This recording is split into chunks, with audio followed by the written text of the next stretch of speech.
علم لك دوار خلى دمع عيني تطعفر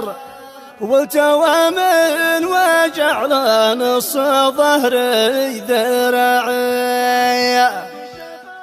واصطفى صوابري من الطعم بالكف الايسر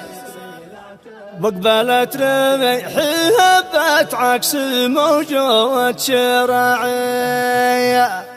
مرثية كتب كلماتها الشاعر قيس علي أحمد صالح عكروت رثاء وعزاء في وفاة ابن عمها المغفور له بإذن الله تعالى عبد العزيز محمد علي صالح عكروت، والذي توفى في الحدود للمملكة العربية السعودية. إنا لله وإنا إليه راجعون. أدى الشاعر صالح العجيب.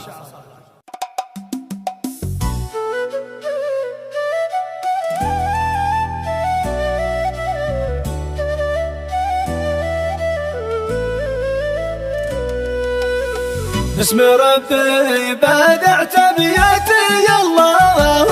أكبر بكتب القوافي من وجعتي والتياعي قلب ولطفي يا وقتي الشوم الأكشر لا تشفويت من جرحتي نرجو الرقاعي في 3 وهم ابريل اعترض عودي اخبار سر عبده وخلى قيس بكي وناعي وعلم لك دوار خلى دمع عيني تطعفر والتوى من وجع نص ظهري ذراعي واصطفى صوابري من طبيب الكف الايسر وقبلت ريحي هبت عكس موجات شراعي اول العمل مذوبه بس من دون مصدر وانتظرت الخبر والقلب صابر وداعي كل ما راودني جوال المهرب تعذر الامل زواد وتزايد براسي صداعي والشكوك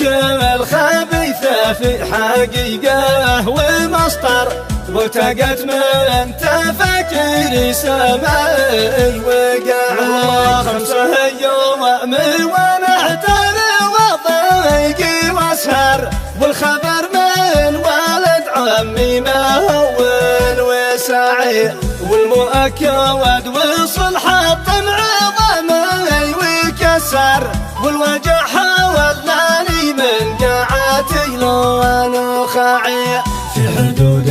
السعودية على نوايف احذر فك بقعة وغدرها بسم الافاعي وهي وجودي على الشهم العاسر ووجد طمر يوم ذاق المذلك بالسلاح الصناعي موت ما ياخذ الهيشالي والقى ظنفر شل ذي كواني للملهوف حاضن وراعي طعنتي بوعد اخو يحيى بن صلاة وخنجر بعد عبد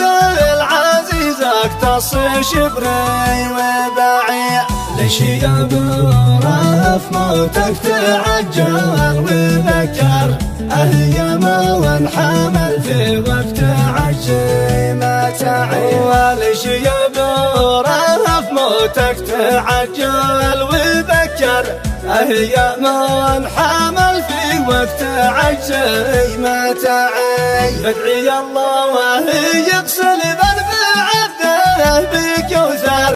واسكنه جوانتك يا الله يا خير داعي والهمه لوه ويسر لاخوته ما تعسر ربنا ويلفت راضي بحكمه وواعي يا صلاتي ومن صلى على احمد تبشر بالصلاه للنبي البدر ذي لا شعاعي